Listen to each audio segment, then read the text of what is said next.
Ragida, this is a very distorted and perverted perception. We stated bluntly that the goal of our operation, in response to the request of President Assad, and on the basis of the decision granted by the Russian parliament to the Russian president in accordance with the Russian constitution, the goal is terrorism. And we are not supporting anyone against their own people. We fight terrorism. As far as I understand, the coalition announced ISIL and other associated groups as the enemy. And the coalition does the same as Russia do.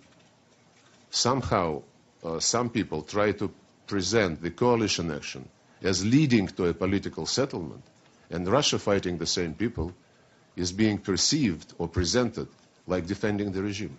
It's absolutely unfair. And this, I believe that honest journalism is required in this situation, and that the analysis which you do must not ignore repeated explanations given to the world media, to the world public by my president and by other Russian leaders. What did you hear from the